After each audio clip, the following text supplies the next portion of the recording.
الحمد لله وكفى وسلام على عباده الذين اصطفى أما بعد قال الله تبارك وتعالى فمن كان يرجو لقاء ربه فليعمل عملا صالحا ولا يشرك بعبادة ربه أحدا صدق الله العظيم.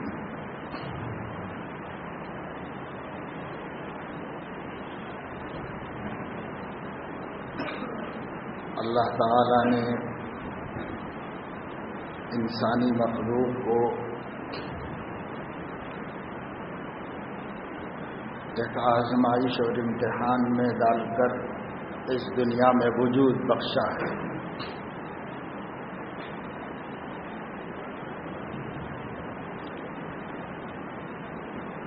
دو مقصد اللہ تعالی نے انسانوں کے تخلیق کے بیان فرمائے. ایک یہ کہ اس مخلوق کو شعور اور علم عطا کر کے اپنے مالک اور مولا کو پہچاننے کی صلاحیت دے کر کچھ احکام کے ذریعے اس کی بندگی اور اس کی عبدیت کا امتحان لیا جائے. پھر اس امتحان کی بنیاد پر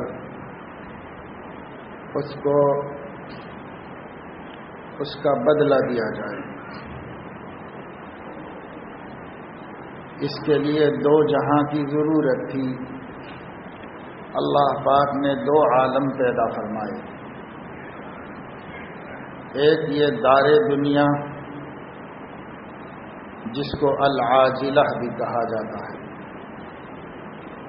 دنیا کے معنی عربی زبان میں قریب کے ہیں اور عاجلہ بھی قریب کو کہتے ہیں، جو جلدی آنے والی بالکل سامنے جو چیز ہے اس کو عاجلہ کہتے ہیں. اور دوسرا عالم اس کو آخرہ کہتے ہیں. آخرہ اس لیے کہتے ہیں کہ آخرہ عربی زبان میں دوسرے کو کہتے ہیں، بعد میں آنے والے کو کہتے ہیں. چونکہ وہ اس دنیا کے بعد میں آنے والا عالم ہے، اس لیے اس کو آخرہ کہا جاتا ہے. عاجلہ یعنی یہ دنیا جس میں ہم ہیں اس کی پیدائش کا مقصد امتحان ہے، اس لیے اس کو دار العمل کہا جاتا ہے، کام کرنے کی جگہ ہے. اور آخرہ کی پیدائش اللہ تعالی نے اس لیے فرمائی کہ وہاں بدلہ دیں، اس لیے اس کو دار الجزا کہا جاتا ہے. وہ بدلے کا اور ثواب کا یا عذاب کا دن ہے. تو یہ عاجلہ جس میں ہم اب جی رہے ہیں یہ دار العمل ہے. یہاں انسان کے اعمال کے بدلے نہیں دیے جاتے. یہاں انسان کو جو کچھ ملتا ہے اچھا یا برا اللہ تعالی کی تقدیر کے ماتحت ملتا ہے. یہ عین ممکن ہے کہ ایک برا آدمی بہت خوشحال زندگی گزارے، اور یہ بھی ممکن ہے بلکہ روز ہوتا ہے آنکھوں کے سامنے کہ ایک نیک و صالح و متقی و پرہیزگار ایمان والا بندہ سخت ترین حالات، مصائب اور مشکلات سے دو چار زندگی گزارے. چونکہ یہ دار الجزا نہیں ہے. یہاں انسانوں کے لیے اللہ نے جو حالات بنائے ہیں وہ اپنے ایک اندازے اور حکمت کے مطابق مقدر فرما دیے ہیں، مقرر فرما دیے ہیں. وہ اس کی مشیت اور اس کی حکمت کے تابع ہیں. اس کو کوئی بدل نہیں سکتا، اس کو کوئی پلٹ نہیں سکتا، اس کو کوئی آگے نہیں کر سکتا، پیچھے نہیں کر سکتا. اس میں کسی قسم کا رد و بدل اللہ کے غیر کے ہاتھ میں نہیں ہے. وہ سب اللہ نے ایک کتاب میں لکھ دیا ہے، اور وہ کتاب اللہ تعالیٰ کے قبضے میں ہے اور اللہ رب العزت کے پاس ہے. یمحو اللہ ما یشاء ویثبت وعنده الکتاب. وہ الکتاب اللہ کے پاس ہے. اسی کتاب کے نظام اور منصوبے کے مطابق اس دنیا کے حالات چلتے ہیں۔ یہ دنیا کے سارے حالات، چاہے وہ موافق ہوں چاہے مخالف ہوں، چاہے پسندیدہ ہوں چاہے ناپسندیدہ ہوں، چاہے ہم ان کی توقع کر رہے ہوں یا بالکل خلاف توقع ہمارے سامنے آ گئے ہوں، جو بھی حالات ہوں وہ سارے کے سارے حالات حق تبارک و تعالی شانہ کی ایک تقدیری نظام کے ماتحت چلتے۔ جن 7 باتوں پر ایمان لانا ہم سب کے لیے لازم اور ضروری ہے، جس کو اصطلاح شریعت میں مؤمن بہ امور کہتے ہیں، وہ چیزیں جن پر ایمان لانا کمپلسری ہے مومن ہونے کے واسطے۔ ان 7 میں بالقدر خیرہ و شرہ و حلوہ و مرہ من اللہ تعالی، جو کچھ اس عالم میں پیش آتا ہے وہ چاہے خیر ہو چاہے شر ہو، چاہے میٹھا ہو چاہے کڑوا ہو، چاہے پسندیدہ ہو چاہے ناپسندیدہ ہو، سب اللہ تعالی کی طرف سے طے شدہ ہے۔ یہ ہمارے ایمانیات میں داخل ہے، اس کو مان کر ہی ہم مسلمان ہیں، اور جب اس کو مان کر ہم مسلمان ہیں تو پھر ہم کو کسی حالت کے پیش آنے پر بھی تعجب نہیں ہونا چاہیے۔ تعجب اس کو ہوگا جس کو تقدیر پہ ایمان ہے، اور جس کا ایمان ہے اس کو تعجب نہیں ہوتا۔ اور پھر یہ بات بھی جناب نبی کریم صلی اللہ تعالی علیہ وسلم نے ہم کو یہ بتا دی ہے کہ اس دنیا کے اندر بدلنے والے حالات انسانوں کے اعمال سے جڑے ہوئے بھی ہوتے ہیں۔ جو حالات آتے ہیں وہ اعمال سے جڑے ہوئے ہوتے ہیں، جیسے اعمال بندوں کے ہوں گے ویسے اللہ تعالی کے فیصلے ہوں گے۔ ایک ظالم ہندوستان کے اندر گزرا ہے، تاریخ میں اس کے احوال موجود ہیں۔ اس کا نام نادر شاہ تھا، اس نے قتل عام کر دیا، ساری زمین خون سے رنگ دی تھی، اچھے برے کی تمیز کے بغیر کہ صاحب کوئی اچھا ہے بے قصور ہے یا قصوروار ہے، اچھا ہے یا برا ہے، اس کی تمیز کے بغیر ایسی صفاقی کہ تاریخ میں مثالیں مشکل سے ملتی۔ ان حالات سے مسلمان گھبرا گئے، سہم گئے، حیران پریشان ہو گئے۔ اس وقت دلی میں ایک اللہ والے بزرگ تھے، حضرت مرزا مظہر جان جانا رحمت اللہ علیہ، محدث عظیم مفسر قرآن، حضرت قاضی ثناء اللہ پانی پتی قدس سرہ کے شیخ تھے، بڑے اللہ والے۔ تو مخلوق پریشان ہو کر ان کے پاس گئی، جاتے ہیں پریشانی میں لوگ اللہ کی طرف، اللہ والوں کی طرف، اللہ کے گھروں کی طرف، فطرت ہے انسان کی۔ ان کے پاس گئی اور کہنے لگے حضرت حالات اتنے گمبھیر ہیں، پریشان کن، سب مخلوق حیران ہیں۔ تو اس ظالم کا نام نادر شاہ تھا، اور فارسی زبان میں نادر عجیب و غریب کو کہتے ہیں، جو اکثر نہیں ہوتا، کبھی کہیں کہیں مل جاتا ہے، نظر آ جاتا ہے، ایسی کمیاب شے کو نادر کہتے ہیں۔ جیسے ہم لوگ اردو میں کہتے ہیں بڑی نادر چیز ہے، یعنی نہیں ملنے والی، کمیاب چیز، حیرت انگیز۔ تو لوگوں کی شکایت کے جواب میں اس اللہ کے بندے نے فوراً کہا، اس زمانے میں ہندوستان میں اردو نہیں بولی جاتی تھی، فارسی ہی بولی جاتی تھی، شامت اعمال ماں صورت نادر گرفت، شامت اعمال ماں صورت نادر گرفت۔ فرمایا کہ ہمارے اعمال کے نتیجے نادر شاہ کی صورت میں آ گئے، چاہے وہ نادر شاہ سمجھ لو، چاہے حیرت انگیز صورتحال سمجھ لو، ہمارے اعمال یہ شکل بن گئے۔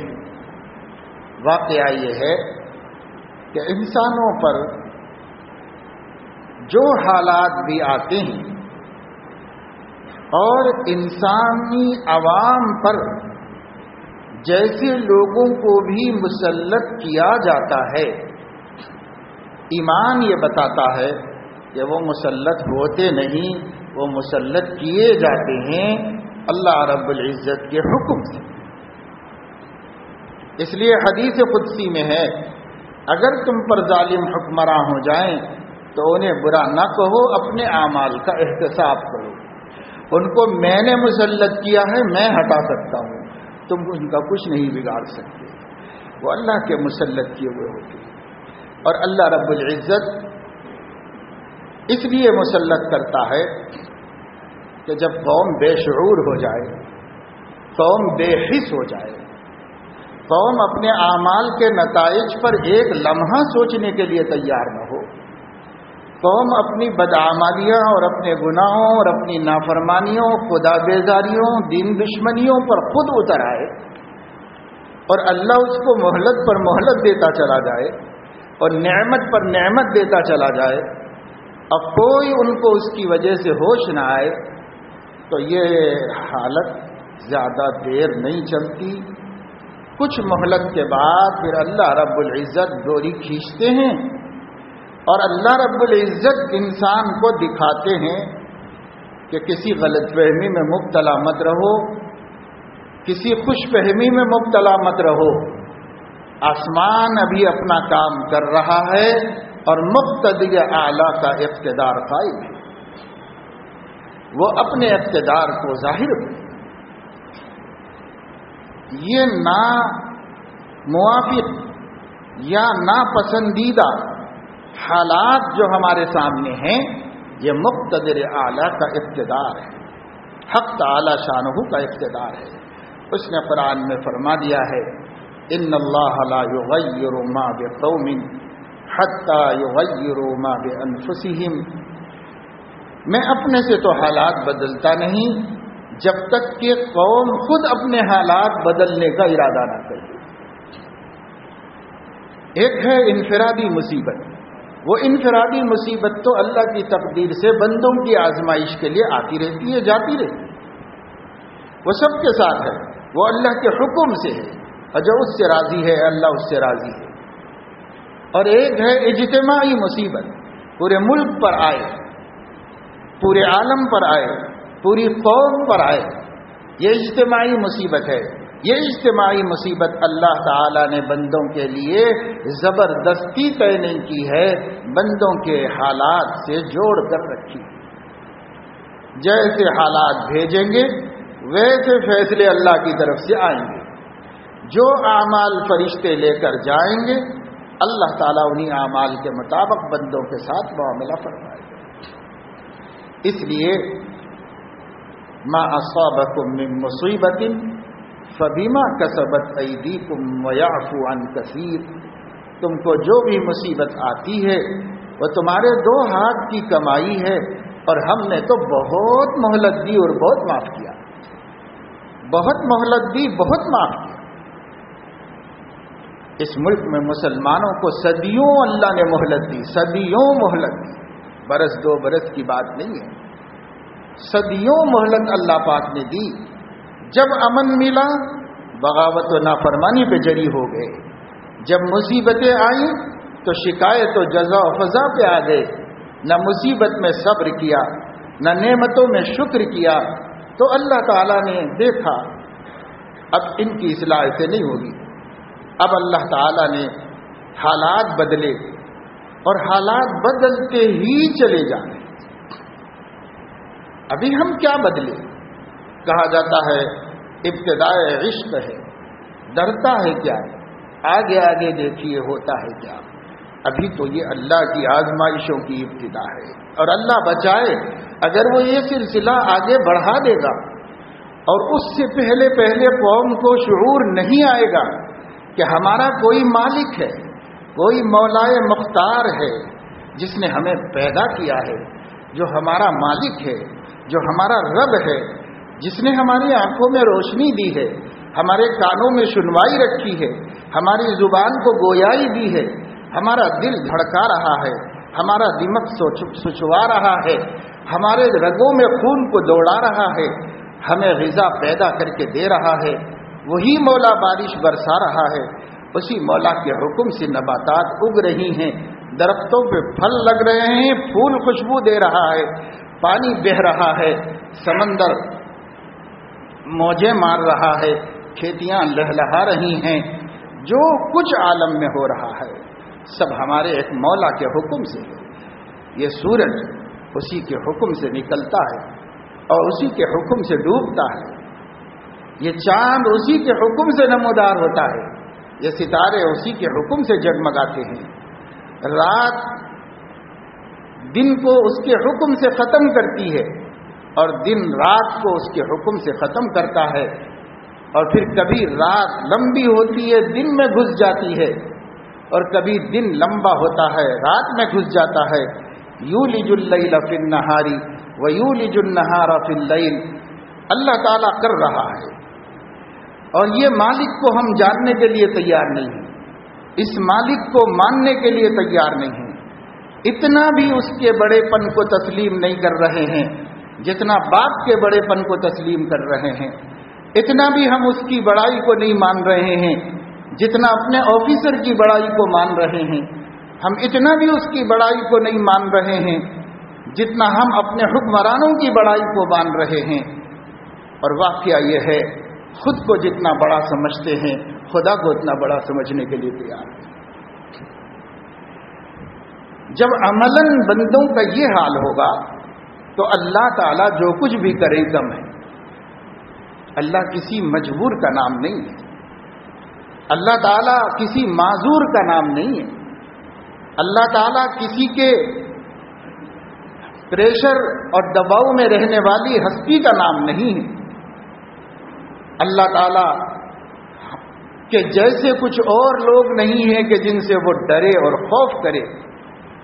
لم یکن لہ کفوا احد، ایسی ذات جس کا اکبر ہونا سارے عالم میں 24 گھنٹے اور ہر گھنٹے کے ہر لمحہ پکارا جا رہا ہے، اللہ اکبر اللہ اکبر اللہ اکبر۔ آپ کے پاس کبھی پکارا گیا؟ دوسری جگہ اتنی تھوڑی دیر کے بعد پکارا گیا؟ ہمارے اس ملک ہی کے اندر 5-5 منٹ کے فرق سے پورے ملک میں اذانیں ہوتی۔ اب پھر عالم کو لے لو تو 24 گھنٹے میں کوئی لمحہ ایسا نہیں ہے جہاں اس لمحے میں اذان نہ ہو رہی ہو، اس لمحے میں اذان نہ ہو رہی ہو۔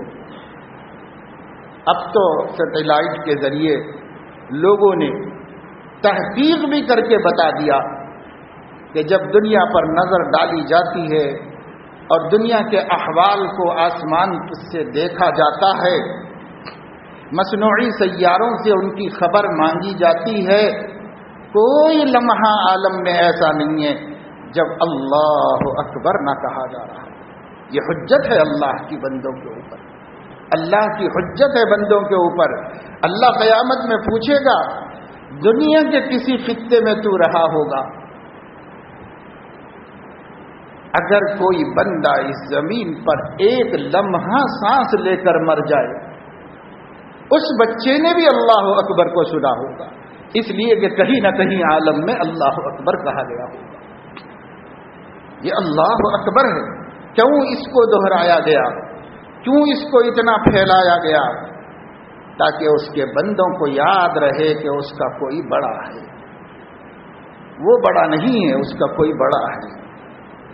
آج ہمارا حال یہ ہے، ہر شخص، مرد عورت، چھوٹا بڑا، بچہ، امیر غریب، پڑھا لکھا ان پڑھ دیندار بے دین سب اپنے کو بڑا سمجھنا، میں بڑا ہوں، منچو دیگرے نیز، ہمارے برابر کون ہے، اس میں یہ عیب ہے، اس میں یہ عیب ہے، اس میں 100 آدمی کو سامنے کھڑا کرو، 100 کو دیکھنے کے بعد اس کا دل کہہ رہا ہوگا کہ اس میں یہ ہے، اس میں یہ ہے، اس میں یہ ہے، اور میں ان سب سے اچھا ہوں۔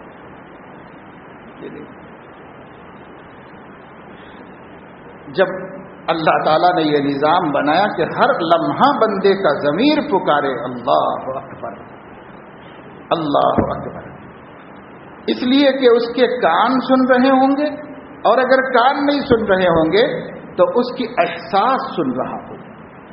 اللہ نے احساس کو بھی کان دیے، احساس سن رہا ہوگا اللہ اکبر اللہ اکبر، لیکن ہم نے اللہ کی بڑائی نہیں مانی اور اللہ کے باغی ہو گئے۔ ہم اگر شریف ہیں، باوقار طریقے پر زندگی گزارتے ہیں، تو ہمارے پاس کرنٹ کا بل آتا ہے، ہم دیکھتے ہیں کہ صاحب یہ بل تو ہمارے خرچے سے زائد معلوم ہو رہا ہے، لیکن ہمارا ضمیر کہتا ہے کہ بھائی فی الحال تو یہ بل پے کر دو، کہیں ایسا نہ ہو کہ ڈپارٹمنٹ والا آدمی ہماری بجلی منقطع کرنے کے لیے روڈ پہ کھڑے ہو کر ہمیں شرمندہ کر دے گا، ہماری کیا عزت رہے گی۔ بس پے کر دے رہے، گورنمنٹ ٹیکسز لگا رہی ہے، عزت کی خاطر ادا کر دے رہی ہے۔ شریف آدمی سواری پر سوار جا رہا ہے اور اچانک اس کے سامنے ریڈ سگنل آ گیا، آنکھوں نے سگنل دیکھ لیا، پیر نے بریک لگا دیا، دماغ نے فیصلہ کیا کہ بھئی ذرا سی بے وصولی کر کے ہم چوراہے پر اپنی عزت کیوں کھوئیں، اس لیے رک جاؤ، بہتر ہے 2 منٹ میں کیا ہے 1 منٹ میں رک جاؤ۔ سارے اعضاء نے اس کو صحیح رائے دکھائی، صحیح راہ دکھائی، اور وہ بچ گیا اور عزت کو بچا لیا۔ ہم غور کریں کہ یہ جتنی جگہوں پر ہم اپنی آبرو کی حفاظت کے واسطے سامنے والے کی قوت کا لحاظ کرتے ہیں کہ اس کے پاس گورنمنٹ کا پاور ہے، اس کے پاس پولیس کی وردی ہے، اس کے پاس عدالت کا قلم ہے، اس کے پاس یہ ہے اور اس کے پاس یہ ہے، لیکن کبھی ہم خدا تعالیٰ کی نافرمانی کرتے ہوئے یہ نہیں سوچ سکے کہ ایک ہمارا مالک ہے جس کے پاس ارض و سما ہے، لوح و قلم ہے، جنت دوزخ ہے، جس کے قبضہ قدرت میں کل کائنات، اس سے ہم نہیں ڈر سکے۔ تو اللہ فرمائے گا کہ میں پوچھتا ہوں کہ تمہارا بڑا ہے کون؟ کون بڑا ہے؟ سب بڑے ہیں سوائے اللہ کے، نعوذ باللہ من ذلک۔ اور اگر اللہ کو بھی ہم نے بڑا مانا ہوتا تو یہاں ڈرتے ہیں، یہاں ڈرتے ہیں، یہاں ڈرتے ہیں، اس مالک حقیقی سے کیوں نہیں ڈرتے؟ اس احکم الحاکمین سے کیوں نہیں ڈرتے جس سے انبیاء بھی ڈرتے؟ انبیاء بھی جس سے ڈر رہے ہوں اس سے ہم کیوں نہیں ڈرتے؟ نبی کریم صلی اللہ تعالی علیہ وسلم کے زمانے میں سخت گرمی ہوئی، گرما کا موسم ہے یہ، آپ کے زمانے میں گرمی ہوئی، آپ صلی اللہ علیہ وسلم نے صحابہ کرام سے فرمایا، صحیح بخاری مسلم میں روایت ہے سیدنا ابو ہریرہ رضی اللہ تعالی عنہ سے کہ جہنم میں اللہ رب العزت نے بندوں کو سزا دینے کے واسطے 2 ماحول بنائے ہیں، ایک سخت گرمی کا ماحول جس کو النار کہتے ہیں، ایک سخت ٹھنڈک کا ماحول جس کو الزمہریر کہتے ہیں۔ آپ صلی اللہ علیہ وسلم نے فرمایا، ایک دفعہ جہنم میں اللہ سے شکایت کی، اے اللہ آپ نے ہمارے اندر 2 متضاد چیزیں پیدا فرمائی ہیں اور یہ ایک دوسرے پر گری جا رہی ہیں، ایک دوسرے پہ چڑھی جا رہی ہیں۔ تو اللہ تعالیٰ نے فرمایا، اچھا میں تجھے 1 سال میں 2 مرتبہ سانس لینے کی اجازت دیتا ہوں، 1 سال میں 2 مرتبہ سانس لینے کی اجازت دیتا ہوں۔ اللہ نے اس کو اجازت دی، نفسین فی سنۃ، 2